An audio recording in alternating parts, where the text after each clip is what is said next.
अच्छा, तो are omega square हमारे पास सेंट्रीपिटल एक्सेलरेशन की इक्वेशन बनी थी, और उसके बाद हमने कहा था कि सेंट्रीपिटल एक्सेलरेशन को क्रिएट करने वाली सेंट्रीपिटल फोर्स होती है, और सेंट्रीपिटल फोर्स की एक्सप्रेशन बनी थी M V square upon R, और that is F is equal to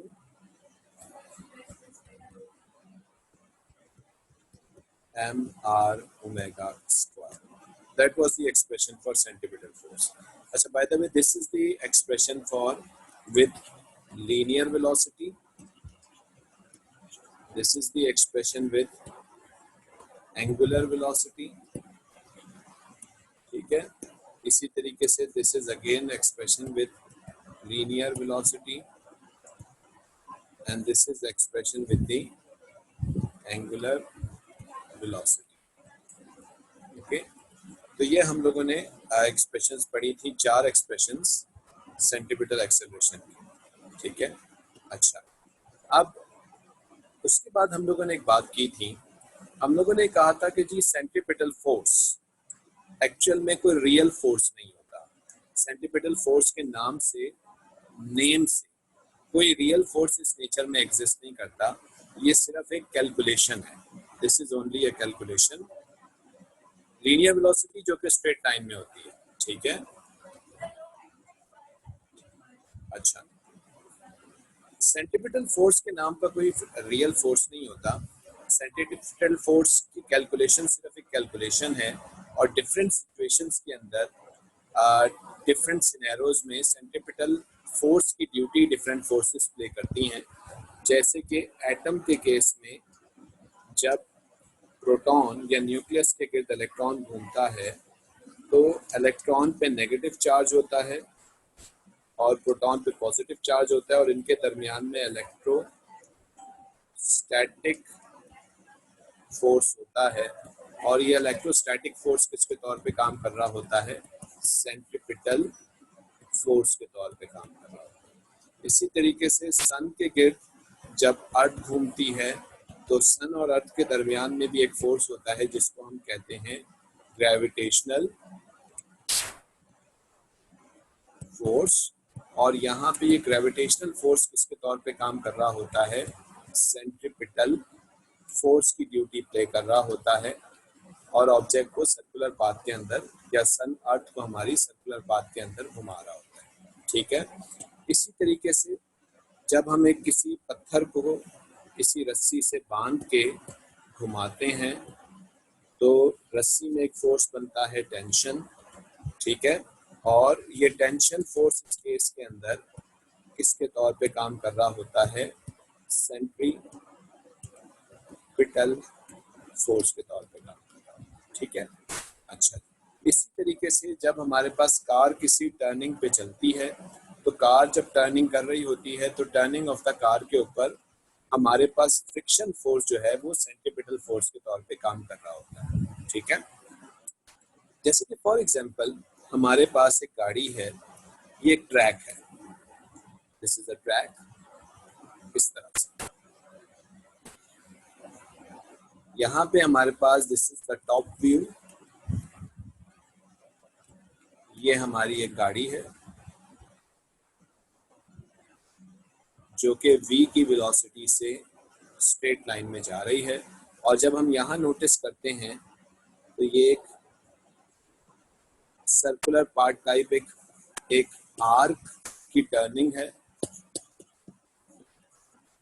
ठीक है, और इस टर्निंग के ऊपर जब ये गाड़ी टर्न करेगी, ठीक है, तो यहाँ पे आर्क बनेगा, और यहाँ पे यकीनन सेंट्रीपिटल फोर्स जो है उसकी ड्यूटी कौन प्ले करेगा? फ्रिक्शन प्ले करेगा. ठीक है, अच्छा, गाड़ी जब कोई चल रही होती है, गाड़ी को अगर हम लोग वैसे देखें तो यह गाड़ी को हम बैक व्यू अगर इसका लें या फ्रंट व्यू लें,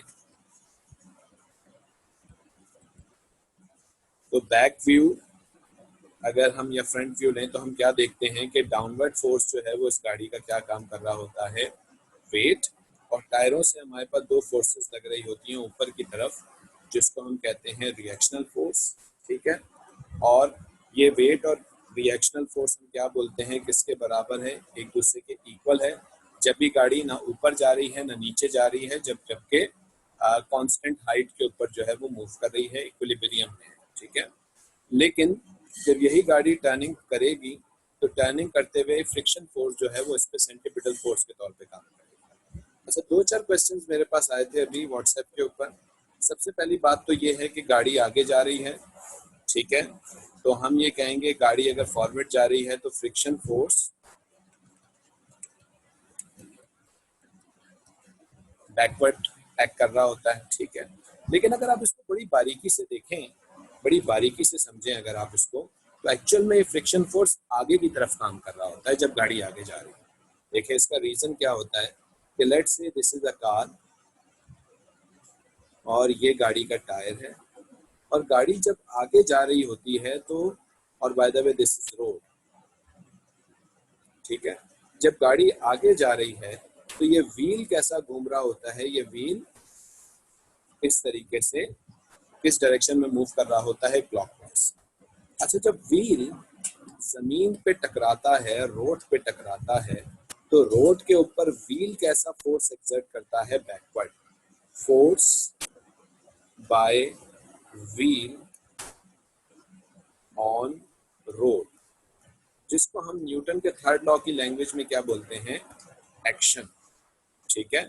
तो जवाब में रोड जो है वो आगे की तरफ फोर्स लगाता है टायर के ऊपर, ठीक है, जिसको हम कहते हैं फ्रिक्शन, और ये फ्रिक्शन ऐसे क्या काम कर रहा होता है, रिएक्शनल फोर्स के तौर पे काम कर रहा है। एक्चुअल में तो फ्रिक्शन आगे की तरफ होती है, ठीक है। अगर हम बहुत बारीकी से इसको देखें तो हमारे पास, क्योंकि रोटेशन करते हुए ऑब्जेक्ट की रोड के ऊपर फोर्स जो है टायर की वो बैकवर्ड है, और फ्रिक्शन फोर्स फिर किस तरीके से हो जाएगा, फॉरवर्ड हो जाएगा। जैसे कि अगर आप नोटिस करें जब आप लोग चलते हैं तो आप जमीन पे अपने पैर से बैकवर्ड फोर्स लगाते हैं, तो जमीन आपके पैर पे फ्रिक्शन फोर्स की वजह से उसको रोकता है, और फिर आप जो है वो आगे की तरफ मूव कर जाते हैं। अगर जमीन पे ऑयल पड़ा हुआ हो, फ्रिक्शन ना हो, तो आप जमीन पे जैसे ही बैकवर्ड फोर्स लगाएंगे, ऑयल उस फ्रिक्शन फोर्स को लगने नहीं देगा और आप स्लिप करके नीचे गिर जाएंगे, ठीक है। तो एक्चुअल में हम जमीन पे बैकवर्ड फोर्स लगाते हैं तो जमीन हम पे फ्रिक्शन का फोर्स फॉरवर्ड लगाती है, जिसकी वजह से हम आगे की तरफ जाते हैं, ठीक है। इसमें किसी को कोई क्वेश्चन करना है तो पूछ लीजिए। जी, सर ग्रेविटेशनल फोर्स कभी सेंट्रीपिटल फोर्स की तरह एक्ट कर सकती है क्या? ग्रेविटेशनल फोर्स क्या कह रहे हो?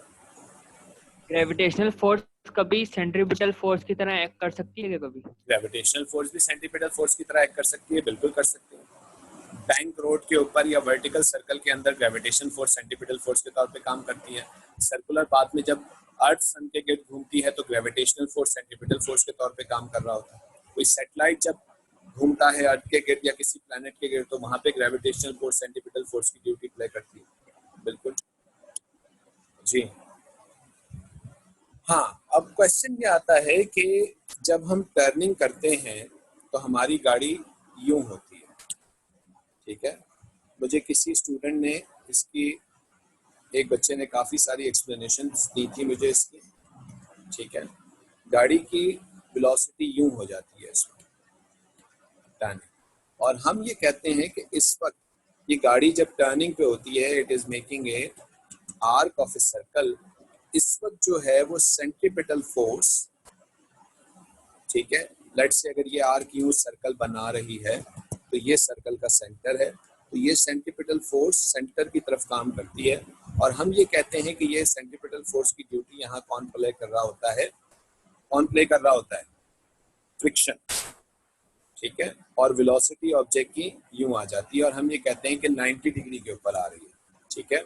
अगर आप सबको मेरा क्वेश्चन याद है तो सवाल ये था मेरा कि ये 90 डिग्री पे फ्रिक्शन आती क्यों है। फ्रिक्शन तो बैकवर्ड या चलें फॉरवर्ड काम कर रही है अगर हम बड़ा बारीकी से टायर को ऑब्जर्व करें, लेकिन सवाल ये है कि यहाँ 90 डिग्री पे क्यों फ्रिक्शन आ गया। इसका मुझे किसी स्टूडेंट ने आंसर्स भी भेजे थे, और मुझे उसका नाम नहीं पता। एक तो रमशा ने भेजे थे और एक और स्टूडेंट है उसने भी भेजे थे, तो जी हाँ, जीरक ने शायद भेजे थे मुझे, सही है। अच्छा जी, तो अब 90 डिग्री पे क्यों आता है? अच्छा जी, देखिए गाड़ी का इनर्शिया गाड़ी को स्ट्रेट लेके जाना चाहता है, यानी ये गाड़ी अपने न्यूटन के फर्स्ट लॉ के हिसाब से यूं सीधा जाना चाहती है। ये जो ग्रीन लाइन मैंने बनाई है, ये इसका क्या है? इनर्शिया, ठीक है। An object wants to move in a straight line due to its inertia, लेकिन हमने इसको जबरदस्ती व्हील को टर्न करके इस साइड पे टर्न करने की कोशिश की, मोड़ने की कोशिश की, ठीक है। और हमारे मोड़ने में फ्रिक्शन ने हमें सपोर्ट दिया, ठीक है। तो 90 डिग्री पे क्यों दिया? ये बताइए कि ऑब्जेक्ट स्ट्रेट लाइन में जाना चाहता है अपने इनर्शिया की वजह से सीधा, हमने व्हील्स को टर्न किया, गाड़ी को इस साइड पे मोड़ दिया, लेकिन ये अपने इनर्शिया की वजह से किस तरफ ही वापस जाने की कोशिश करेगा? तो आंसर है ये इस तरीके से बाहर अपने इनर्शिया की तरफ जाने की कोशिश करेगा। ये ऑरेंज से जो मैंने बनाया, दिस इज इनर्शिया। जैसे कि आप किसी गाड़ी में जब जा रहे होते हैं और गाड़ी एकदम से टर्निंग करती है, तो आप लोग जो हैं वो गाड़ी के साथ टर्न नहीं होते, बल्कि आप अपनी जगह पे सीधे ही खड़े रहते हैं। तो जब आप सीट मुड़ते रहते हैं और एक वक्त आता है कि आप अपने दरवाजे से या सीट बेल्ट से टकराते हैं, तो फिर वो जो है वो आपको फोर्स लगा के उस गाड़ी के साथ मोड़ती है, ठीक है। अच्छा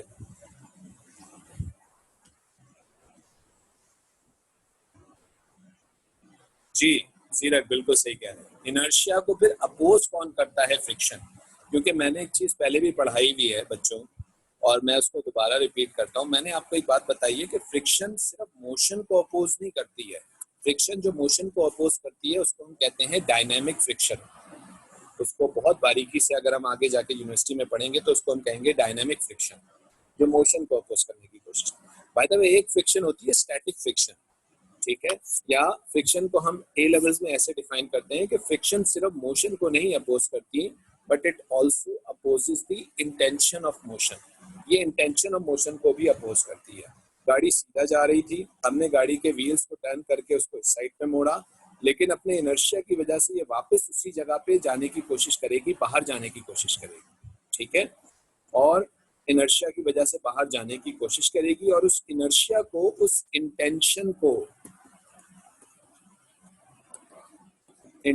को अपोज करने के लिए कौन आएगा? फ्रिक्शन आएगा, ठीक है। अब इसमें कहेंगे नहीं सर ऐसा कैसे हो सकता है कि इनर्शिया की वजह से बाहर जाएगी गाड़ी? बहुत सारे लोग ये कहते हैं कि सर फ्रिक्शन क्यों इनर्शिया को अपोज कर रहा है। तो मुझे एक बात बताओ, अगर आप एक रोड पे जा रहे हो, एकदम से आप टर्निंग लो, और अगर आपको सफिशिएंट अमाउंट की फ्रिक्शन ना मिले, तो तब आपकी गाड़ी मुड़ेगी या किस डायरेक्शन में जाएगी? अब आप जरा मुझे ये बताइए। अगर गाड़ी को सफिशिएंट अमाउंट की फ्रिक्शन ना मिले तो गाड़ी क्या होगी? जी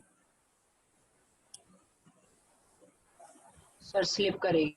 स्लिप करेगी, ड्रिफ्ट करेगी, और गाड़ी रोड से उतर जाएगी सीधी, है ना?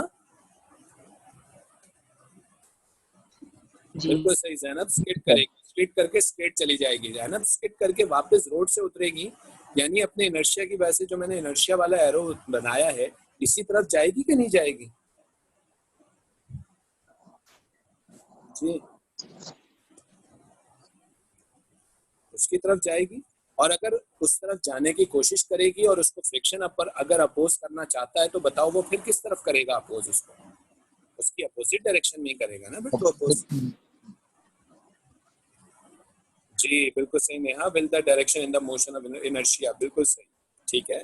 तो ये बहुत बारीक सा पॉइंट है, बहुत ही टेक्निकल सा पॉइंट है कि गाड़ी सीधी जा रही है, हमने उसको मोड़ा, अगर हमने उसको मोड़ा है टायरों को मोड़ के, तो इनर्शिया की वजह से वो वापस रोड से उतर के स्किड करने की कोशिश करती है, लेकिन वहां पे फ्रिक्शन उस स्किडिंग को, उसकी इंटेंशन को अपोज करता है, और उसकी इंटेंशन को अपोज करके उसको किस पाथ के ऊपर ले जाता है? सर्कुलर पाथ के ऊपर, ठीक है।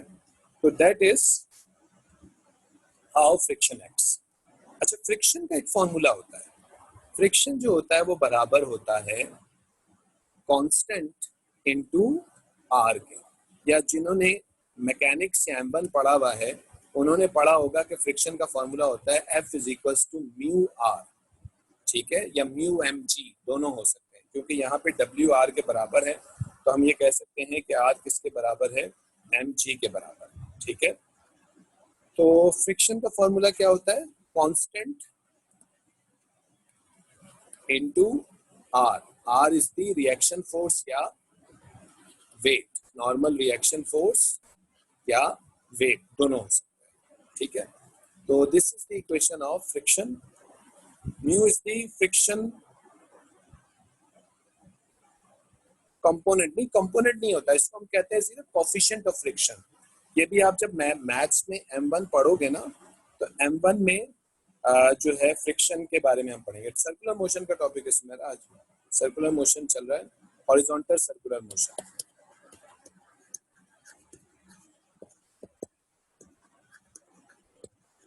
हॉरिजॉन्टल सर्कुलर मोशन, जी जी बिल्कुल सही कह रही है Nimisha. There is actually two frictions acting on the car, बिल्कुल सही। एक होती है स्टैटिक फ्रिक्शन, एक होती है डायनामिक फ्रिक्शन। लेकिन ए लेवल्स में हम लोग इसको इतना डिफरेंशिएट नहीं कर रहे हैं। ठीक है, हालांकि दो ही फ्रिक्शंस काम कर रही होती है, बिल्कुल सही कह रहे हो बेटा। ठीक है, friction is equals to mu into R. Mu coefficient of friction होता है, या आप इसको कांस्टेंट ऑफ फ्रिक्शन कह लीजिए। ठीक है, अच्छा अब मैं फिर से रिपीट करता हूँ, जब हम किसी गाड़ी को किसी टर्निंग पे लेके जाते हैं, तो गाड़ी जब टर्न करते हैं व्हील्स को मोड़ के, तो वो अपने इनर्शिया की वजह से दोबारा वापस सीधा ही जाने की कोशिश करती है, स्किड करने की कोशिश करती है। और इसकी स्किडिंग को रोकने के लिए रोड पे जो मौजूद फ्रिक्शन होता है, वो रोड ग्रिप प्रोवाइड करते हुए उस गाड़ी को मोड़ता है। ठीक है, समझ में आ रही है बात। और अगर रोड इतना सफिशिएंट फ्रिक्शन ना दे पाए, रोड पे ऑयल पड़ा हुआ हो, पानी पड़ा हुआ हो, तो इस केस में गाड़ी स्किड करके रोड से नीचे उतर जाती है। ठीक है, इस तरीके से फ्रिक्शन हमें बहुत सारे केसेस में टर्निंग करते हुए भी हेल्प आउट कर रहा होता है। आई डोंट थिंक सो इसमें किसी को आपको इश्यू होगा। और अगर आप सबने स्किडिंग वाली चीज देखी है, तो किसी को ये भी डाउट नहीं होगा कि इनर्शिया जो है, जी M1 की इक्वेशन है सीधे, बिल्कुल सही कह रहे हैं, M1 में आती है। किसी को डाउट भी नहीं होगा कि इनर्शिया की वजह से गाड़ी स्किड करती है। बहुत सब लोगों ने स्किडिंग ऑफ कार्स देखी है मूवीज में, या कुछ लोगों के साथ तो खुदा ना खास्ता रियलिटी में भी ऐसा कभी हुआ होगा, तो वो अपने इनर्शिया की वजह से रोड से हमेशा स्किड करती है। ठीक है, इस तरीके से हमारे पास फ्रिक्शन जो है वो इस केस में ऐसे क्या काम कर रही है, हम कहेंगे friction is acting as centripetal force. ठीक है, इस तरीके से हम यहाँ पे डिफाइन करें। अब कॉन्सेप्ट्स तो हमारे बन गए, हमने सारी बातें समझ ली कि जी ग्रेविटेशन फोर्स भी फ्रिक्शन के तौर पे काम कर सकता है। कोई भी ऐसा फोर्स जो ऑब्जेक्ट को सर्कुलर पाथ में घुमा रहा हो, वो फ्रिक्शन के तौर पे, वो सेंट्रिपिटल फोर्स के तौर पे काम कर रहा होता है।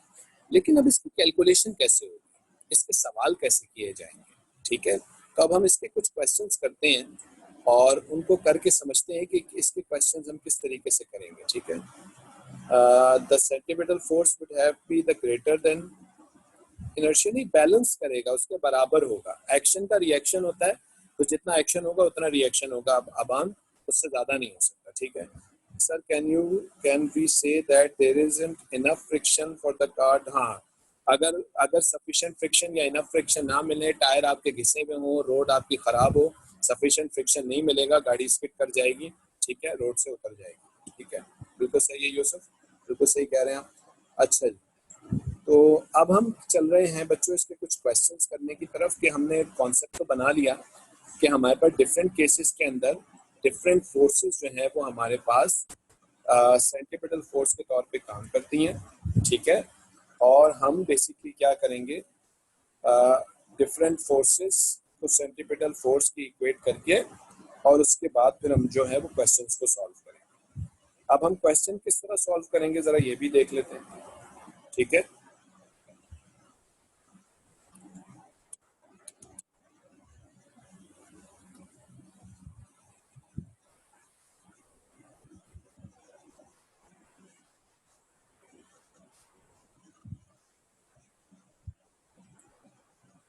जी बच्चों, एक क्वेश्चन आप लोगों के साथ शेयर कर रहा हूँ।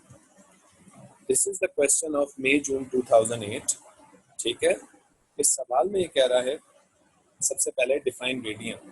जी, रेडियन की डेफिनेशन किस किस को याद है?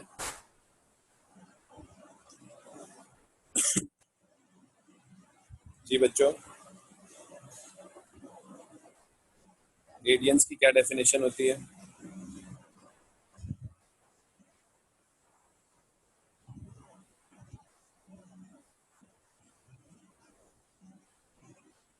किसी को भी याद नहीं है क्या? Sir, the angle formed when arc of the circle is equal to radius. जी जी, हारिस सही कह रहे हैं। जैनब बिल्कुल सही, angle subtended by an arc equal to the radius of the circle. ठीक है, बिल्कुल सही है। अबाउट सेंटर, गुड, बिल्कुल सही कह रहे हो। तो this is the definition of radian, good. अच्छा, इसके बाद a small mass is attached to a string. A mass rotate about an axis about b at a constant speed. एक मास को हमने एक स्ट्रिंग से लगा के उसके फिक्स पॉइंट के गिर्द घुमा दिया है। Explain what is mean by angular speed about point P. ठीक है, एंगुलर स्पीड की डेफिनेशन आपको बतानी है। Neha, when an angle is subtended by an arc about a centre which is equals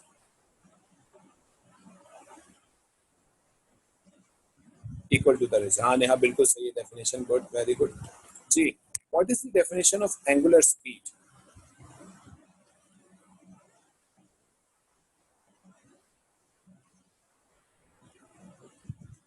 angular swept at the centre, बिल्कुल सही है, शाबाश।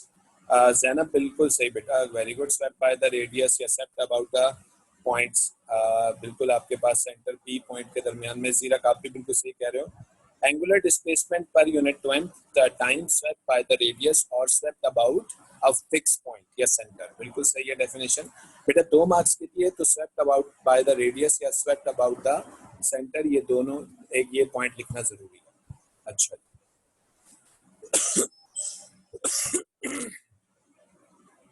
इसके बाद जो क्वेश्चन है वो ये कह रहा है, जी कह रहा है भैया, एंगुलर डिस्प्लेसमेंट पर unit time swept by the radius, बिल्कुल सही नेपाल, नेहा शाबाश बेटा। A horizontal flat disc is free to rotate about a vertical axis. एक डिस्क है जो हमारे पास एक वर्टिकल एक्सिस के गिर्द जो है वो घूम रही है। देखो वर्टिकल एक्सिस क्या होता है, अगर तुम लोग अपने घर का सीलिंग फैन देखो तो सीलिंग फैन घूमते हुए एक डिस्क नुमाई लगता है, ठीक है ना। और जो उसका रॉड है जो छत से लगा हुआ है, आपका सीलिंग फैन उस रॉड के गिर्द घूम रहा होता है बेसिकली, है ना। तो वो जो रॉड है ना, उस रॉड को हम उसका एक्सिस ऑफ रोटेशन कह सकते हैं, ठीक है। यानी हम ये डिस्क जब घुमा रहे हैं तो ये इस वर्टिकल डॉटेड लाइन के गिर्द घूम रही है, ये इसका एक्सिस ऑफ रोटेशन, ठीक है। अच्छा, इसके बाद वो कह रहा है a small mass is placed on the plate a distance d from the axis of rotation. अच्छा, मास जो है वो एक्सिस ऑफ रोटेशन से या सेंटर पॉइंट से d के डिस्टेंस के ऊपर है। The speed of rotation of the plate is gradually increase. हमने रोटेटिंग स्पीड ग्रेजुअली इंक्रीज की until the mass seemed to slide off the plate, यानी हमने आहिस्ता आहिस्ता आहिस्ता इसकी स्पीड को बढ़ाना शुरू किया और हमने एक वक्त ऐसा देखा कि ये मास इस डिस्क से स्लिप कर गया।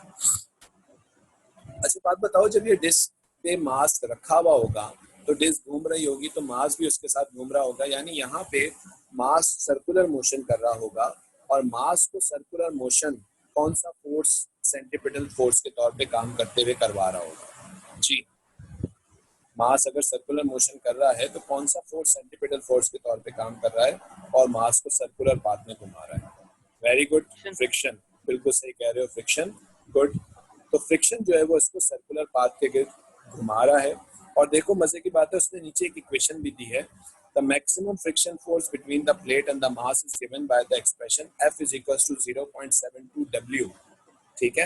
अच्छा, मैंने जो भी फॉर्मूला लिखा था वो लिखा था F is equals to constant into R। R किसके बराबर होता है, mg या W के बराबर होता है। तो एक्चुअल में ये 0.72 उसने कांस्टेंट दिया हुआ है, म्यू जिसको हम कहते हैं, ठीक है। आप लोगों के फिजिक्स के सिलेबस में ये formula F is equals to mu R की फॉर्म में नहीं आता, ठीक है।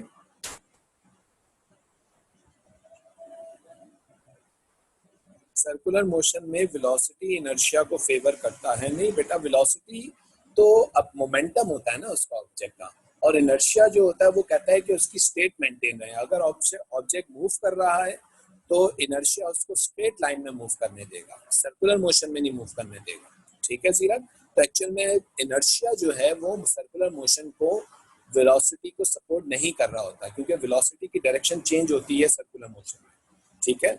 और मास जो है वो तो वेलोसिटी को स्ट्रेट लाइन में लेके जाना चाहता है, यानी वो मास एक्चुअली में वेलोसिटी को सपोर्ट करेगा, चेंज इन वेलोसिटी को सपोर्ट नहीं करेगा, ठीक है सीरत, पॉइंट समझ में आया। वेलोसिटी को चेंज नहीं होने देगा मास, उसको अपोज करेगा इनर्शिया। सॉरी जैनब पूछ रही है ये बात, ठीक है जैनब। अच्छा जी, where W is the weight of the mass m। जी जैनब समझ में आई है ना बात। वेलोसिटी मास को सपोर्ट, मास वेलोसिटी को या इनर्शिया वेलोसिटी को सपोर्ट करेगा, चेंज इन वेलोसिटी एक्सेलरेशन को सपोर्ट नहीं करेगा, ठीक है। अच्छा, the distance d is 35 centimeter, determine the maximum number of revolutions per minute for the mass to remains on the plate, explain your working। सवाल को बड़े ध्यान से सुनो। हमने एक डिस्क के ऊपर एक मास को रखा जिसकी सेंटर से डिस्टेंस 35 सेंटीमीटर का है। आपको इस डिस्क की रोटेशनल स्पीड आपने बढ़ाई, बढ़ाते बढ़ाते बढ़ाते बढ़ाते एक पॉइंट ऐसा आया कि जिसके ऊपर ये मास जो है ये स्लिप कर गया इस डिस्क से। उस वक्त जो मैक्सिमम फ्रिक्शन फोर्स है उसकी इक्वेशन गिवन है, F is equal to 0.72 W के बराबर, ठीक है। ये बताओ कि ये कितने नंबर ऑफ रेवोल्यूशंस पर मिनट करे रहा होगा जब ये मास उस पे से स्लिप करेगा। सबसे पहले तो बताओ ये है कौन सी क्वांटिटी, रेवोल्यूशंस पर मिनट, ये किस क्वांटिटी का जिक्र हो रहा है? फ्रीक्वेंसी। फ्रीक्वेंसी का, वेरी गुड, ठीक है, बिल्कुल सही, ये फ्रीक्वेंसी का जिक्र है। रेवोल्यूशंस पर मिनट, राउंड्स पर मिनट, राउंड्स पर सेकंड, ठीक है। इस तरीके से हम फ्रीक्वेंसी को डिफाइन करते हैं। तो हमें एक्चुअल में फ्रीक्वेंसी निकालनी है, ठीक है। अच्छा जी, हम इसका क्वेश्चन कैसे सॉल्व करें? हमने कहा है कि यहाँ पे फ्रिक्शन फोर्स सेंट्रीपिटल फोर्स के तौर पे काम कर रहा है, यानी फ्रिक्शन फोर्स इस क्वेश्चन में सेंट्रीपिटल फोर्स की ड्यूटी को प्ले कर रहा है, यानी हम कहेंगे friction is equals to centripetal force. और हमें क्या निकालनी है बच्चों? फ्रीक्वेंसी, ठीक है, हमें फ्रीक्वेंसी निकालनी है, ठीक है, फ्रीक्वेंसी F निकालना है, ठीक है। अच्छा, फ्रिक्शन फोर्स उसने सवाल में दी है 0.72 W is equal to centripetal force. मुझे सेंट्रीपिटल फोर्स का कोई ऐसा फॉर्मूला बताओ जिसमें एंगुलर फ्रीक्वेंसी आती हो। सेंट्रीपिटल फोर्स के दो फॉर्मूले हैं, एक हमारे पास होता है mv²/r और एक होता है mr ओमेगा स्क्वायर, और ओमेगा मुझे पता है किसके बराबर होता है, 2πf के बराबर होता है। तो मैं एक्चुअली में इसलिए लगाना चाह रहा हूँ वो फॉर्मूला क्योंकि मुझे फ्रीक्वेंसी निकालनी है। तो मैं कौन सा फॉर्मूला प्रेफर करूंगा, पहला या दूसरा? जी जैनब बिल्कुल सही, दूसरा वाला mr ओमेगा स्क्वायर। अच्छा, बाय द वे यहाँ r की जगह जो उसने सिंबल यूज किया है वो d यूज किया है उसने, ठीक है, और ओमेगा स्क्वायर, ठीक है, ओमेगा स्क्वायर, ठीक है। अच्छा बच्चों, 0.72 W किसके बराबर होता है? mg is equals to md। Omega किसके बराबर होता है? 2πf, तो इसका मैं कर देता हूँ 2πf का होल स्क्वायर, ठीक है। अच्छा जी, m से m कैंसल आउट हो गया क्योंकि हमें सवाल में कहीं मास भी गिवन नहीं था। 0.72 इंटू 9.81, ये बराबर हो जाएगा, d है 35 लेकिन सेंटीमीटर में है तो multiply by 10 to the power -2 क्योंकि मीटर में कन्वर्ट करना पड़ेगा, और 4 पाई, सॉरी इसको मैं सॉल्व भी कर देता हूँ यहाँ पे, multiply by 4 pi square F square, ठीक है। तो जरा मुझे कैलकुलेशन करके बताओ कि f की वैल्यू क्या आ रही है। इसमें किसी को कोई इशू? कैसे सॉल्व करेंगे क्वेश्चंस को? हम देखेंगे कौन सा फोर्स सेंट्रीपिटल फोर्स की ड्यूटी प्ले कर रहा है, फिर उन दोनों को हम एक दूसरे के इक्वेट कर देंगे, फिर उन दोनों के अंदर उनकी वैल्यूज को सब्स्टिट्यूट करेंगे या फॉर्मूले को सब्स्टिट्यूट करेंगे, वैल्यू को सब्स्टिट्यूट करेंगे और उसके बाद उसको सॉल्व करके आंसर निकालेंगे। कैलकुलेटर है आप लोगों के पास तो आंसर निकाल के बताइए क्या आ रहा है।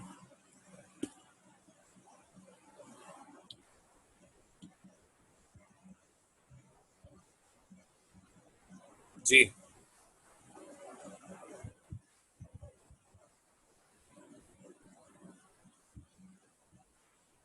796.6. क्या आंसर आ रहा है?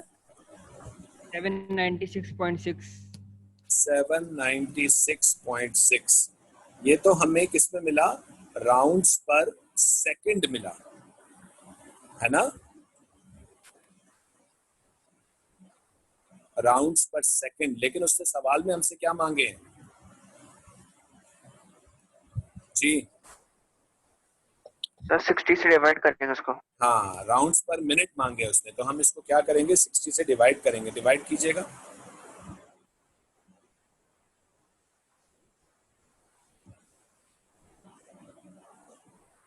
क्या वैल्यू आ रही है?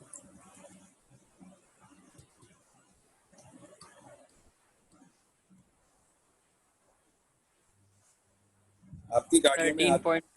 आरपीएम लगे हुए होते हैं, आरपीएम मीटर लगा हुआ होता है जी। क्या कह रहे हैं? 13.2.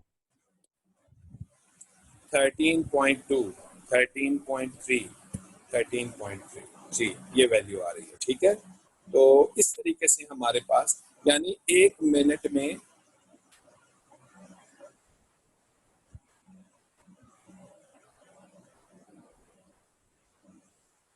जी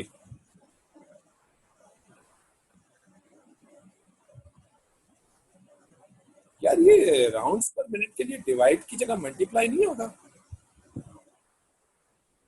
सर मल्टीप्लाई होना चाहिए। मल्टीप्लाई होना चाहिए ना, डिवाइड तो नहीं होना चाहिए। और ये इसका रूट लिया था तुम लोगों ने? अंडर रूट लिया था? एफ स्क्वायर है। अंडर रूट नहीं लिया, अंडर रूट लेना होगा। मैं वही तो कह रहा हूँ, इसका कुछ गड़बड़ आंसर कर दी यार आप लोगों ने सर, सवाल में। सर इसका आंसर आ रहा है हाँ। 0.714 आ रहा है, 0.715 ये यूसुफ किस में आ रहा है? राउंड्स पर सेकंड में ना? राउंड्स पर सेकंड। Very good. क्या आंसर है? 0 पॉइंट और राउंड्स पर मिनट आ रहा है 43। यूसुफ राउंड्स पर सेकंड बताना। 0.714 715 ये राउंड्स पर सेकंड है। और राउंड्स पर मिनट कितना आ रहा है यूसुफ? 43 42.9 42.9 को 43 कर देंगे। 43 राउंड्स पर मिनट। ये आंसर सही आ रहा है भाई, बिल्कुल ठीक है। राउंड्स पर सेकंड मल्टीप्लाई बाय 60 जो होगा वो राउंड्स पर मिनट होगा। ठीक है, इसको जरा ठीक कर लीजिएगा जी। किसी को कोई क्वेश्चन है जी? नेहा, जैनब जी। तो आज हम लोगों ने क्या सीखा कि जब फ्रीक्वेंसी को सॉल्व करना है उस स्क्वायर को, तो अंडर रूट लेना जरूरी होता है, वरना अच्छा खासा सवाल गलत हो जाता है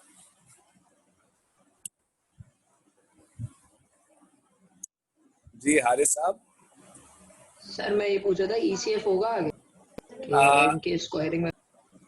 ईसीएफ देखो, मेरा ख्याल है आपको पूरे मार्क्स मिल जाएंगे। ये कितने मार्क्स का सवाल है जरा चेक करें।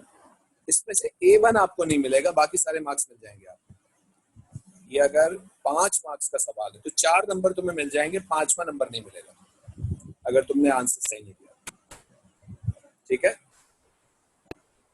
सर अगर आगे कोई पार्ट हो जिसमें ये वर्किंग यूज हो रही हो या ये आंसर, तो वही, उसके भी अगर 2 मार्क्स का पार्ट है तो 1 नंबर मिलेगा उसका, कैलकुलेशन का मार्क मिलेगा, आंसर का मार्क नहीं मिलेगा। ठीक है, हाँ भाई। अब इसके बाद अगला पार्ट। यहाँ तक सबको समझ में आया? किसी को भी क्वेश्चन करना है इसमें? समी,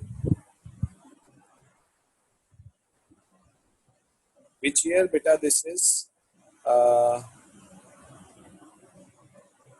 मई जून 2008।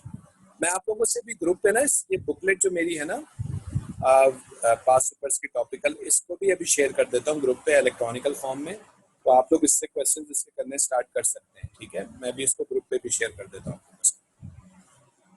ठीक है, अच्छा बच्चों, इसके बाद वो अगले पार्ट में आपसे कह रहा है the plate in B is covered when stationary with mud. Suggest and explain whether the mud near the edge of the plate or near the center will first leave the plate. ठीक है, leave the plate,